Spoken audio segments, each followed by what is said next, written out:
On Long Island, a man returning from a fishing trip in November got caught by 10-foot breaking waves in the Fire Island Inlet. His boat overturned. Many people sprung into action to help save his life, and today he is getting the chance to meet his rescuers and thank them in person for their life-saving efforts. Let's listen in. Oh, I know.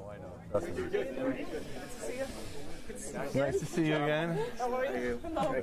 How you doing? Good job, guys. Good job. Excellent job. Come on back in here, sir. All ready? Chief, want to come over? No, you can block me. I don't block anybody. We all ready? Good morning, everybody. I'm joined here by First Deputy Police Commissioner Jim Skopek, our Chief of Department Stu Cameron, our Chief of Patrol Bob Brown, our Inspector Tom Napoli, our Deputy Inspector Donald Raber, Marine Bureau Officer Eric Johnson, Sergeant John Vahey, Lieutenant Ed Mulroy, Paramedic Nick Morano, Aviation Officers John Carey, Sal Garcia, and of course our guest of honor, Babylon resident Greg Antolini. So every day we deal with life and death situations. Unfortunately, some of these calls don't always end the way that we hope. But today we're here to celebrate a happy ending. I'm going to have those involved with the situation give us a play-by-play. But before I do that, I want to commend all our officers. Their dedication to their job and their communities does not go unnoticed. I believe that your skills are what saved Greg Antolini's life that day. While it's nice to personally thank you, it is imperative and so thoughtful that Greg took the time out of his day and his schedule to come forward and thank those officers personally.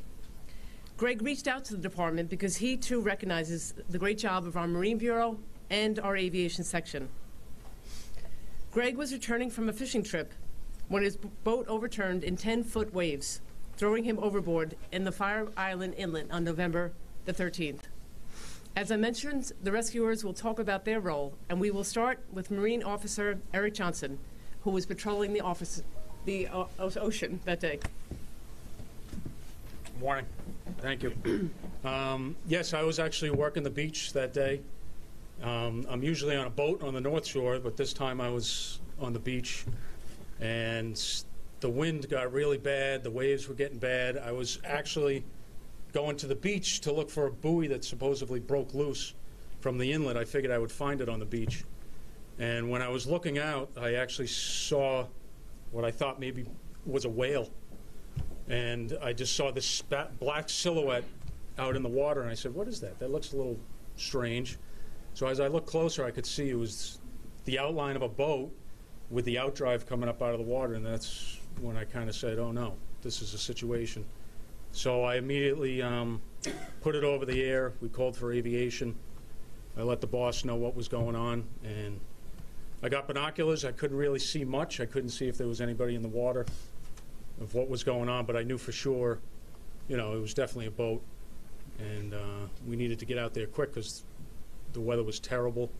Another hour, I think it was going to be dark, so I'm just glad I was able to see it. And then aviation came in, and they took over. They were able to identify somebody in the water, so I don't know if you want to talk to one of the pilots. There you go. All right, good morning, everyone. My name's John Carey. I'm here with my co-pilot, Sal Garcia, and medic, Nick Morano. On the day in question, we were working a 3 to 11 shift, and we happened to come in right at 3 o'clock and got the call. It was dispatched as just an overturned boat in the Fire Island Inlet.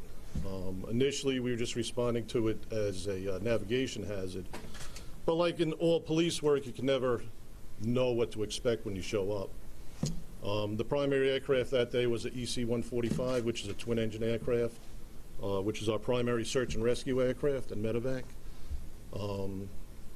It has twin engines, redundancy, which makes things a lot safer and gives you more capability to perform our rescues. So we loaded up the aircraft. We responded out to Democrat Point, which is the far western section of Robert Moses Beach. That inlet there is the access way to the Great South Bay. We've been there multiple times before. On this particular day, the winds were gusting to 30 knots. I believe there was a small craft warning at the time. The reason it's so hazardous in that area is you have the Atlantic Ocean flowing into an inlet, which is actually very narrow. So the Atlantic Ocean, you have rolling 10-foot waves. In the inlet, now you have breaking waves, and with the northwest wind, it just made it build even further. So we responded out. Normally what we do as a crew is rehearse what we're getting involved with. So we planned we would start a creeping line search in the inlet area. So we started our creeping line, which is basically just a grid course with a spacing and doing a visual search. As it turned out, we now spotted the boat, which happened to be almost a mile east of where we were searching. Because I'm assuming, and we'll hear this from Greg later, I'm assuming where his boat rolled over, it drifted out. So we saw the boat, which was our primary objective to find. Once we found the boat, we start what's described as an expanding circle. So from that point, we just expand the circle out further and further, and happened to see Greg floating in the water, luckily holding a orange life preserver, which definitely helped spot him. The problem now was, in search and rescue, once you spot a survivor, you always want to keep your eye on him, because he could be there 1 minute and gone the next. Actually, Deputy Chief Skopek was doing a familiarization flight earlier that summer, Yes. and we went out on a overturned kayak. And this is the Long Island Sound, which is relatively calm. It just looks like a washing machine down there. So once you spot your survivor, you want to keep your eyes on him.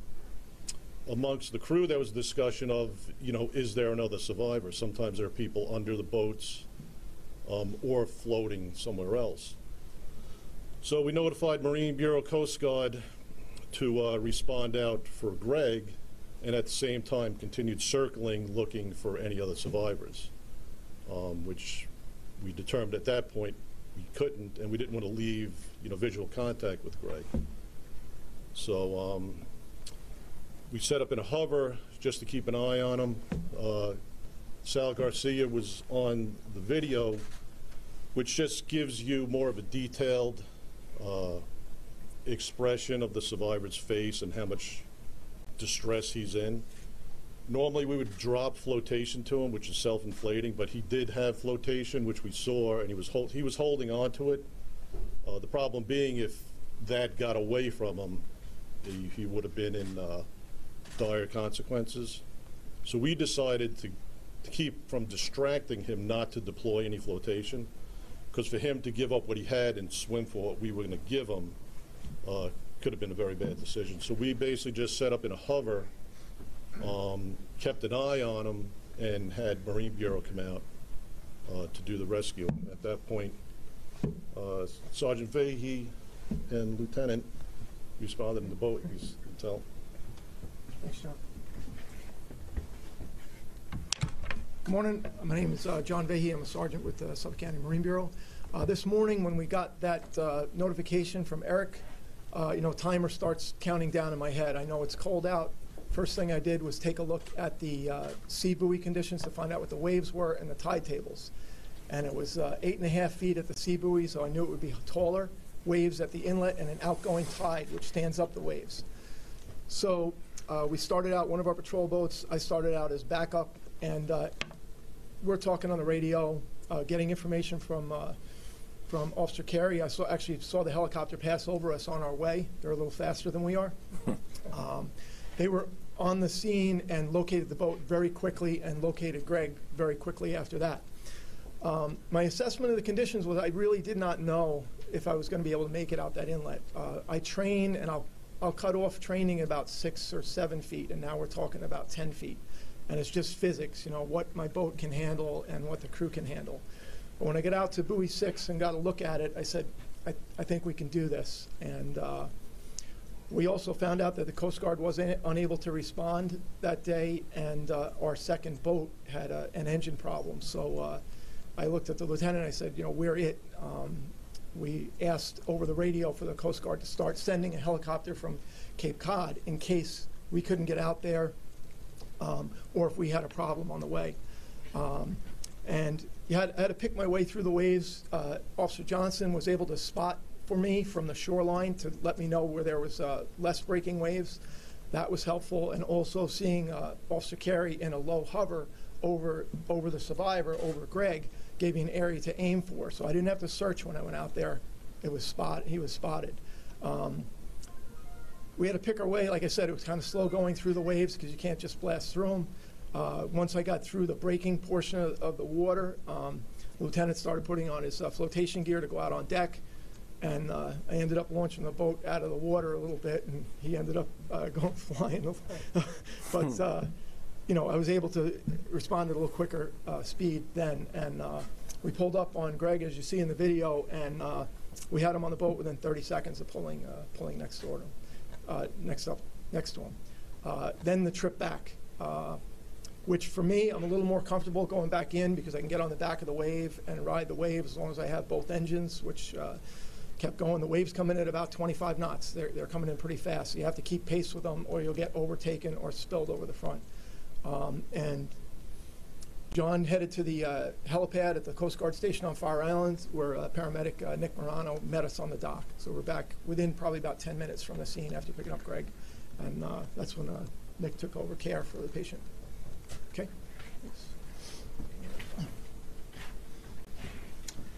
Good afternoon. My name is Nick Morano. I'm a critical care paramedic with Stony Brook University Hospital, and I serve as one of the flight paramedics on the Suffolk County Police helicopter. When we made contact with Greg, the first thing we did was a rapid patient assessment to determine the extent of injuries and also his condition. At that point, we were unaware if there was any signs of also trauma or exactly how he wound up in the water.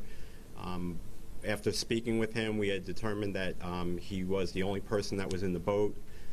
We also determined that he had been in the water for some period of time, so he was showing signs of hypothermia and you know, what's related to hypothermia.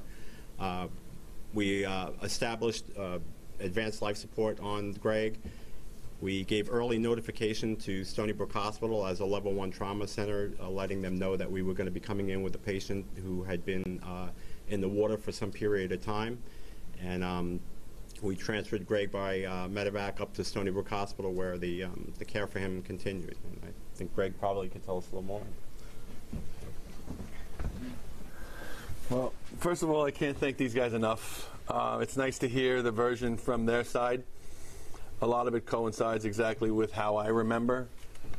One of the things I do remember was when the helicopter flew overhead.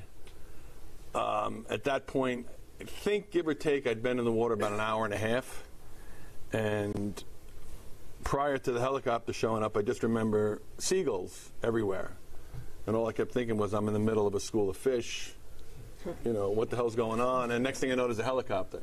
So I don't even know if there were seagulls or if somebody was just telling me to keep looking at the sky.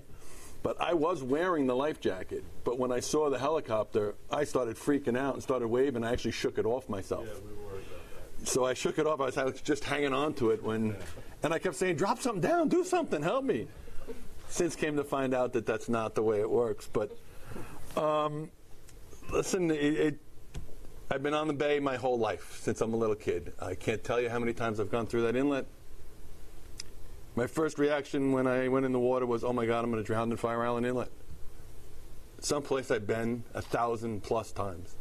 I just couldn't believe it. But as he said, we're driving the boat, you got to play the waves. And I didn't play it well enough and looked back and the one was breaking and boom, you know, I had enough time to actually dive into the water because I knew it was coming. There was no way to stop it. The boat spun and flipped.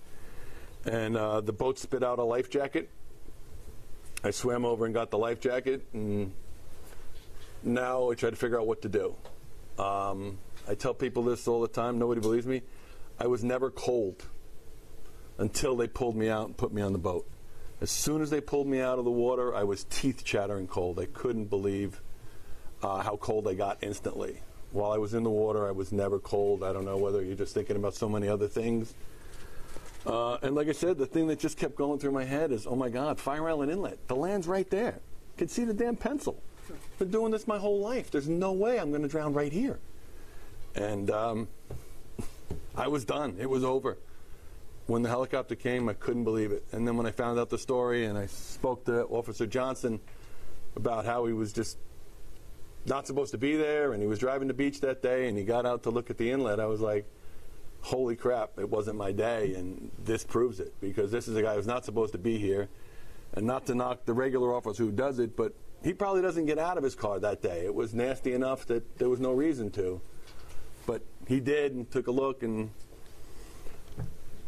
you know, boom.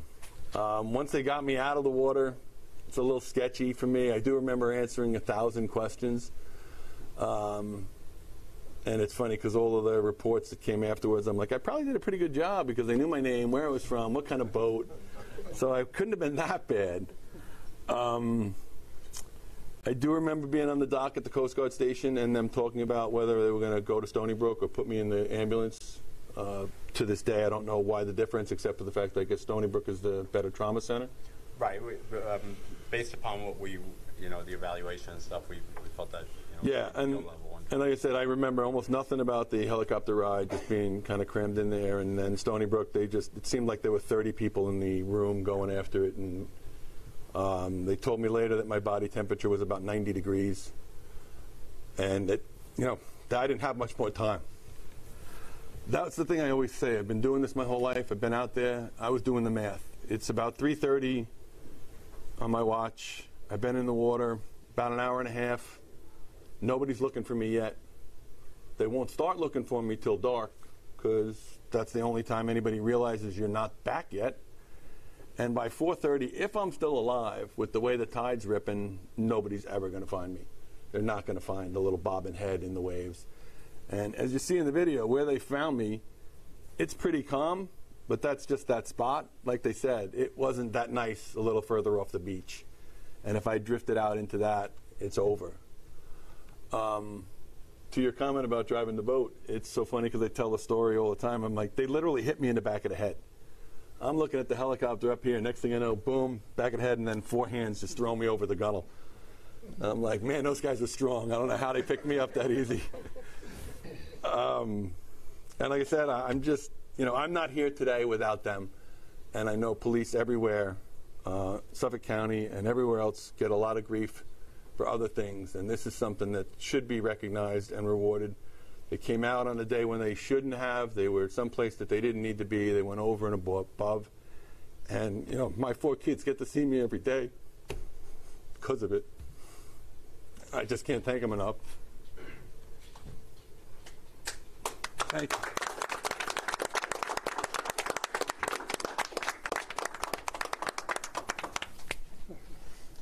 Anybody have any questions? Greg, can you just take us back, please, to the beginning of when you realized that the seas were getting really rough, and when you knew you were in trouble? Like, what was going on? Was a storm rolling in? No, it was rough to start, and like officers said, going out it was sketchy, and I knew going out it was sketchy, but going into it, it's easier, a little bit easier. You can kind of control it and find a spot and go out.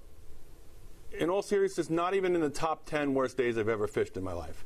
It was 60 degrees that day. There were birds everywhere. I knew they'd been killing the striped bass. It was worth a shot for me. It was my one window to go fishing. Season's going to end soon. And like I said, done it 1,000 times before. I wasn't ever really concerned. I wasn't concerned till the wave in front of me pushed up, and I was worried about burying the bow, and I went to turn, and I looked over my shoulder, and that wave was breaking, and I was like, holy crap, I got to dive in the water. The boat's going over.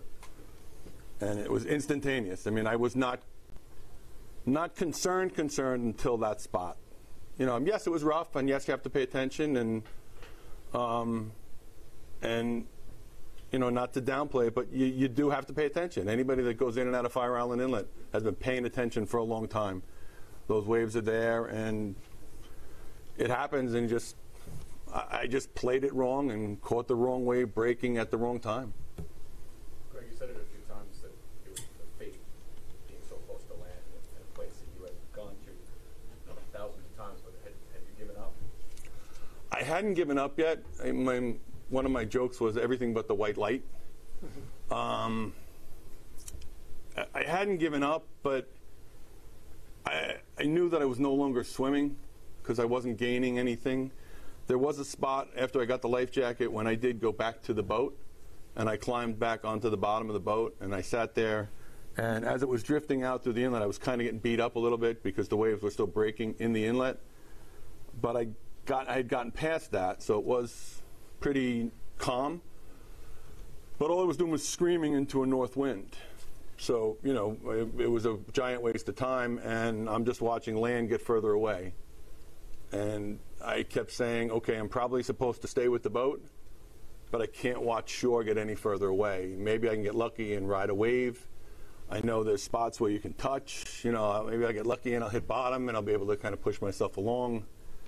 And I remember right before I saw the seagulls, I was trying to figure out where I was, and I can use the pencil as a mark. I think when I flipped, the pencil to me was like offshore. By this point, the pencil was now way inshore, so I'm out, as far as I'm concerned. I'm in the ocean.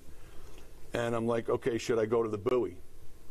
You know, there's a buoy there. If I get to the buoy, can I hang onto the buoy? And then I'm like, all right, no, that's swimming the wrong way. You know, at least try to go the other way. And I hadn't given up yet, but I knew I was close. Like I said, I was doing the math, and if nobody's looking for me right then, I don't have a lot of time. You know, like I said, if Officer Johnson doesn't get out of his car, and I wasn't the whale he saw, it was the boat.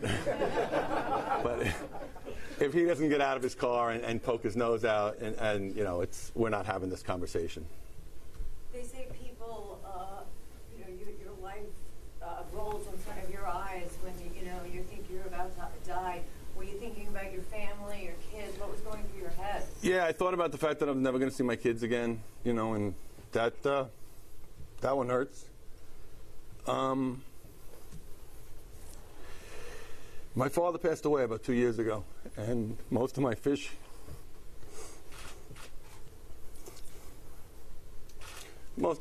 stories revolve around him. And I kept thinking he wasn't ready for me yet. You know, he just didn't want me to come up there yet, so. But I'm sorry. Like I said, I never got to the point where I was like, you know, this is it. You know, I remember saying over and over again, oh my God, I'm going to drown at Fire Island Inlet.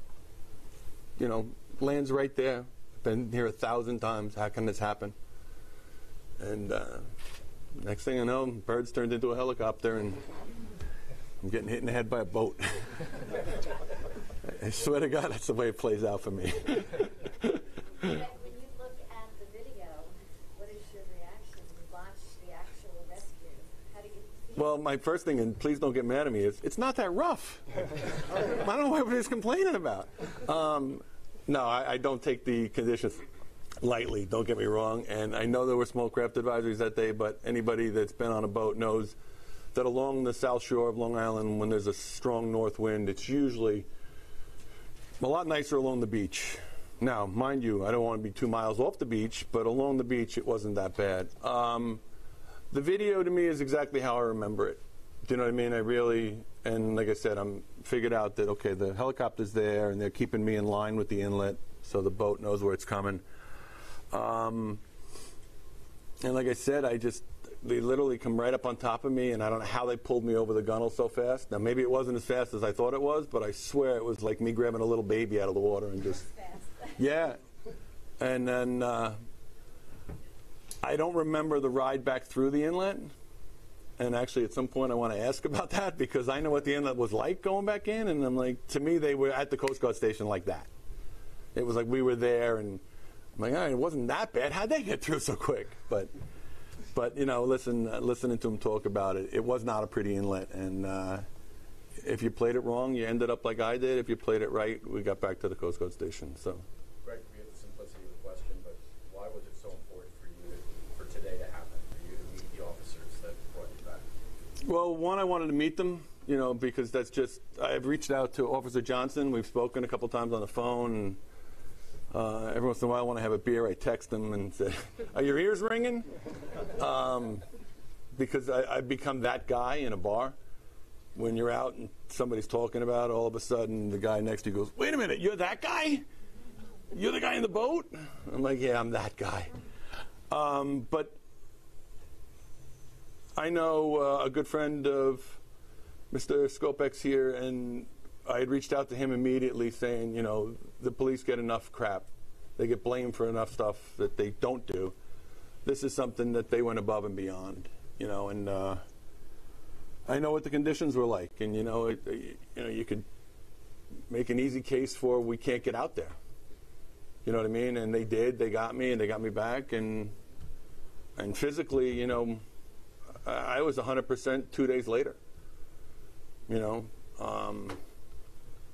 mentally maybe not, but physically 2 days later I was, you know, and like I said, all because they got me, and they got me when they got me. You know, if it's half an hour either way, who knows? You know what I mean? So. For you personally, it meant a lot to shake their Oh my God, yes, absolutely. Shake their hands, meet them. You know, I couldn't do enough for them. You know, I had to check with protocol and what I was allowed to bring and give. You know what I mean? You know, in my world, it's a liquor basket the size of my body, but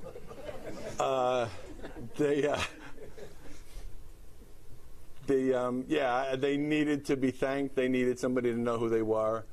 I had gotten a text a day or two later about, you know, Officer Johnson and then the two boat cops, and I didn't realize then that there was a different aviation and marine, which I came to find out, which is great. I'm like, all right, so I didn't even know that. I didn't realize there was a paramedic in the thing. You know, I mean, to me, that was a guy on the dock that they put in the helicopter.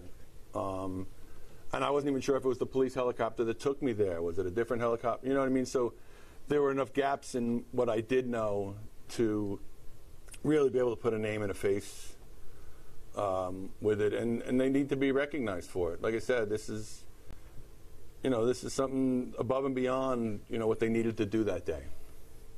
Greg, just some logistics. What kind of boat were you in? Where are you from?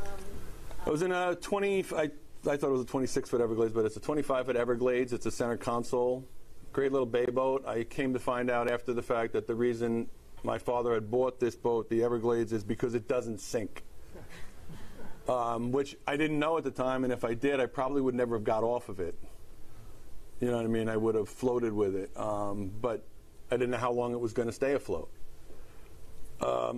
I grew up in West Islip, moved to Babylon. I've been here my whole life, and like I said, when I was a little kid, we had a house over at Oak Beach, so I've been on the water since, you know, I was old enough to get out there. It's, you know, it's not something I, you know, would ever think twice about. I would do it again tomorrow. I tell everybody the only thing I would change is that my cell phone was going to go in a Ziploc bag in a zippered pouch or pocket, because when I got back on the bottom of the boat, if I could have been able to dial 911, it would have changed the whole dynamic, because at least then I knew somebody knew I was there. The rest of it, you know, I don't want to make these guys go out again, but I wouldn't do much differently. Do you know what I mean? I really wouldn't. I probably still would try to fish. I mean, I might try to gauge the waves a little better coming back in. Yeah, and everybody was catching them. Everybody was catching them. You know, I'm like, he's catching bass? I gotta go. So yeah, no, you know, it's something I've always done. I've fished a lot of places, and you know, I'm not afraid of getting back out there to go fish. I just I got a bad break to start, and then got a really good break by these guys being on duty.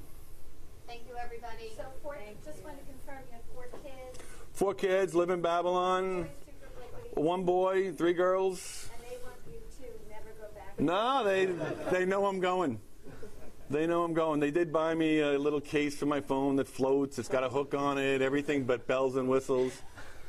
Still not wearing a life jacket, which isn't a big hit, but. Was it incoming tide or outgoing? It was outgoing. It was pouring out. It was pouring out. That's why the boat disappeared. Like they said, it was about a mile away. It was pouring out. That's why I couldn't sit on it. I just watched the shore disappearing. Yeah, one of the best paramedics taking care of you too. Just one more for somebody who can answer a medical question. Greg, you can stay up there too. Oh. Greg, maybe Greg also, you can stay up. How long did you feel like you had? How much? Well, we have been watching members of the Suffolk County Police Department's Marine Bureau and Aviation Section meeting with a Babylon man they helped save during severe weather conditions in November. They saved him from 50-degree water and hypothermia, and he is happy to talk about his relief today that they were out there to save him.